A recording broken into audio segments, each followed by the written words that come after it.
Assalamualaikum warahmatullahi wabarakatuh. Bismillah, walhamdulillah, wassalatu wassalamu ala rasulillah wa ala alihi wa sahbihi wa mawalah, la hawla wa la quwwata illa billah, amma ba'd. Bapak Ibu para ikhwatal iman hafizakumullah, setelah saya perhatikan ternyata banyak sekali pertanyaan-pertanyaan di kolom komentar terkait dengan daftar tunggu haji, ya kan? Ini ada yang bertanya, Ustadz, kalau daerah Jawa Timur daftar tunggu hajinya berapa tahun? Ada juga yang dari Kepulauan Riau, ada juga yang dari Jawa Barat, dan masih banyak lagi pertanyaan-pertanyaan terkait dengan daftar tunggu haji ini Bapak Ibu. Nah, perlu saya jelaskan Bapak Ibu, terkait dengan daftar tunggu haji ini sebetulnya menurut saya bukan rahasia umum lagi ya. Karena di setiap daerah ini Bapak Ibu mesti berbeda-beda. Ya, mesti berbeda-beda. Apalagi saya dengar kabar kemarin itu, ini saya dapat bocoran kalau daerah Jawa Timur itu berkisaran 35 tahun. Masya Allah. Kira-kira kalau yang daftar tahun 2024 misalnya, ya kan, usianya sekitar 60 tahun lah, katakanlah 60 tahun, itu berapa tahun? Berarti 90 tahun harus berangkat ke Tanah Suci Mekah Madinah. Itu pun kalau panjang umur, ibaratnya seperti itu. Kemudian saya baca-baca juga di beberapa sosial media kalau daerah Jawa Tengah itu sekitar 31 tahun Bapak Ibu. Dan sudah barang tentu di setiap daerah ini Bapak Ibu mesti berbeda-beda. Ini sering saya sampaikan. Nah, jadi setiap provinsi itu punya porsi sendiri-sendiri. Ya, tapi ya itu tadi, tidak menutup kemungkinan mesti berpuluh-puluh tahun. Nah, ini merujuk dari data daftar tunggu haji. Misalnya kita mendaftar haji di tahun 2024, misalkan di tahun ini, itu diperkirakan akan diberangkatkan sekitar 11 tahun lagi Bapak Ibu. Bahkan ada juga nih, menurut Kemenak itu ada sekitar 49 tahun. Itu yang akan diberangkatkan kalau misalnya daftar di tahun 2024. Kemarin itu saya bingung Bapak Ibu, bingung ya, mikirnya gini, mending kalau yang daftar haji itu misalnya usianya 15 tahun, masih sedang gitu kan, harus nunggu 49 tahun. Katakanlah misalkan 20 tahun kita daftar haji di tahun 2024. Berarti berapa? Jadi pada saat berangkat ke Tanah Suci umur kita itu 69 tahun, masih wajar dan mending gitu kan. Nah, ini beda lagi. Kadang hampir mayoritas yang daftar haji itu kan ya yang pensiun, ya kan, kemudian yang sepuh-sepuh, itu nggak menutup kemungkinan seperti itu. Ada sih, ada yang muda, tapi jarang sekali ya. Karena biasanya yang muda-muda itu Bapak Ibu masih beranggapan, wah saya masih muda nih, ya saya masih muda, takut saya melakukan dosa dan lain sebagainya seperti itu. Bahkan ada juga nih, masih muda nih, nanti kurangnya enak, kurang apa ya istilahnya, kalau dipanggil Pak Haji kurang pantas lah, ibaratnya seperti itu. Sehingga hampir mayoritas jemaah haji yang berangkat di tahun ini itu udah lansia, udah lanjut usia semua. Nah, ini perlu saya tegaskan melalui konten ini Bapak Ibu. Jadi mungkin ada di antara Bapak Ibu yang berminat ingin mendaftar haji, ya kan, di tahun 2024 ini segerakan. Kalau memang nggak usah nunggu tua, nggak usah nunggu pensiun, udah yang penting daftar haji. Misalkan kita punya rezeki 10 juta, udah kita tabung di bank mana kita akan mendaftar haji, seperti itu Bapak Ibu. Atau mungkin di ketua yayasan, boleh, nggak apa-apa.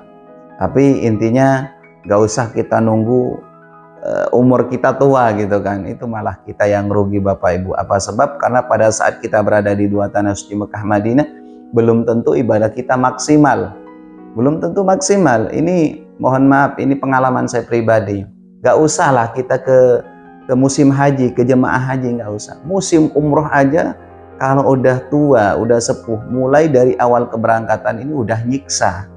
Kenapa nyiksa? Satu, harus ada pendamping. Kedua, harus pakai kursi roda, ya kan.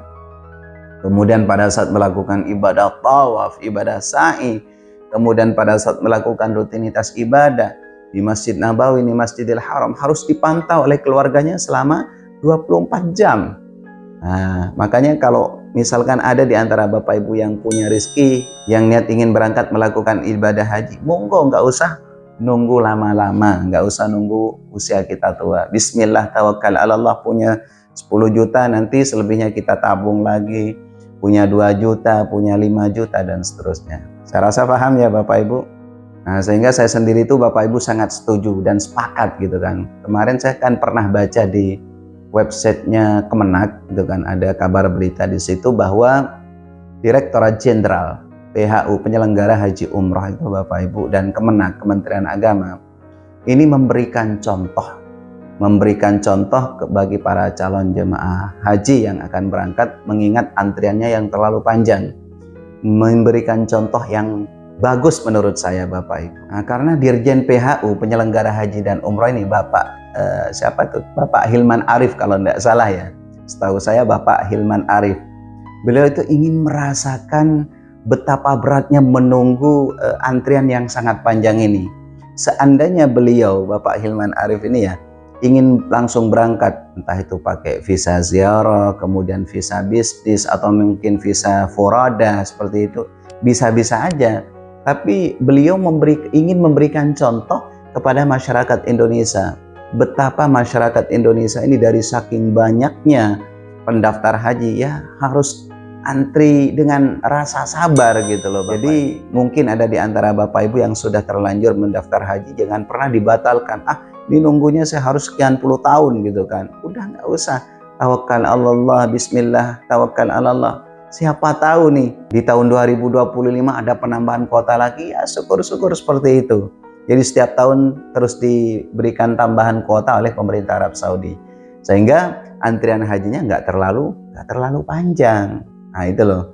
Jadi jangan patah semangat, harus pokoknya kalau memang ada niatan ingin berangkat haji, terus setor, kemudian selalu berdoa memohon kepada Allah supaya dipercepat, supaya negara Indonesia ini setiap tahun itu diberi kesempatan dan diberikan kuota tambahan terus oleh pemerintah Arab Saudi. Nah, sehingga sebelum saya akhiri video ini, tetap semangat, ya kan, tetap selalu bermohon, berdoa kepada Allah Subhanahu wa taala. Mudah-mudahan Bapak Ibu itu diberikan panjang umur, ya kan, diberikan rezeki yang halal, lancar, barokah, bisa ditakdirkan oleh Allah bisa melakukan ibadah haji kedua tanah suci Mekah Madinah. Karena kalau kita sudah punya kemampuan itu nggak usah ditunda-tunda, ya.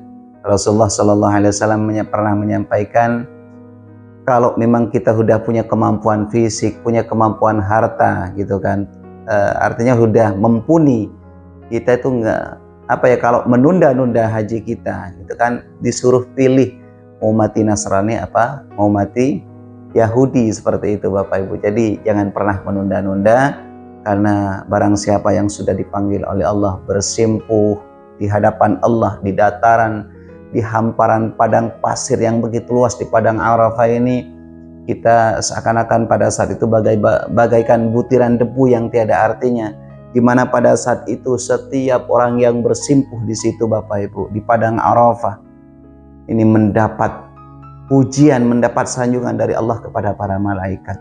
Ya malaikati unduru ishadu ya malaikati inni qad ghafartu lahum. Saksikan wahai para malaikat, hamba-hambaku datang dari tempat yang jauh. Ada yang datang dari Indonesia, dari Malaysia, dari Singapura misalnya, ya kan. Mereka ingin datang, ingin mengharap ridho dan pengampunanku. Maka hari ini akan aku mengampuni dosa-dosa mereka. Sebesar apapun dosa-dosa mereka, sebanyak apapun dosa-dosa mereka, misalnya sebanyak rintik hujan, atau sebanyak buih di lautan, atau sebanyak butiran debu, pada hari ini, yaitu pada hari Arafah, aku akan mengampuni dosa-dosa mereka. Masya Allah. Jadi semoga yang sudah daftar haji ataupun yang belum mendaftar haji, senantiasa oleh Allah diberi kemudahan, kelancaran, mudah-mudahan diparingi atau diberikan rezeki yang halal, lancar, barokah, sehingga insya Allah bisa melakukan rukun Islam yang kelima, yaitu ibadah haji. Mungkin ini saja yang dapat saya sampaikan, kurang lebihnya mohon maaf yang sebesar-besarnya. Wal afu minkum, ihdinas siratal mustaqim. Wassalamualaikum warahmatullahi wabarakatuh.